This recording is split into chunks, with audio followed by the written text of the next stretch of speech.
Hi అండి, ఎలా ఉన్నారు? బాగున్నారా? సో మీతో ఒక ఇంపార్టెంట్ టాపిక్ మాట్లాడతాను.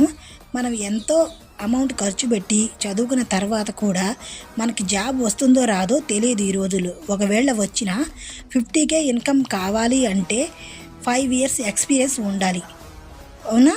5 ఇయర్స్ వర్క్ చేసి ఉండాలి. ఓకేనా? అలా ఇబ్బంది పడే వాళ్ళకి జస్ట్ ఒక 6 మంత్స్ మాతో కలిసి వర్క్ చేసుకుంటే చాలండి. తక్కువ టైంలో ఎక్కువ ఇన్కమ్ సంపాదించుకోవచ్చు. మంత్లీ 50K సంపాదించుకోవచ్చు. అది ఎలా అనుకుంటున్నారా? Only smart phone with internet connection ఉంటే సరిపోతుంది. ఇంకా ఆలస్యం ఎందుకు? వెంటనే మెసేజ్ చేయండి. వాట్సాప్ నెంబర్ ఇస్తున్నాను. ఇంకా నా పేజ్ని ఫాలో చేయండి. ఓకేనా? ప్రతి అప్డేట్ మీకు వస్తూ ఉంటుంది. ఇంకా మీ ఫ్రెండ్స్ ఉంటారు కదా వర్క్ లేని వాళ్ళు, వాళ్ళకి షేర్ చేయండి. ఈ రీల్ వాళ్ళకి బాగా యూజ్ అవుతుంది. ఓకేనా? ఇక్కడున్న వీళ్ళందరినీ చూసారు కదా, వాళ్ళు కూడా ఇలాగే సంపాదించుకుంటున్నారు. ఓకేనా? Thank you.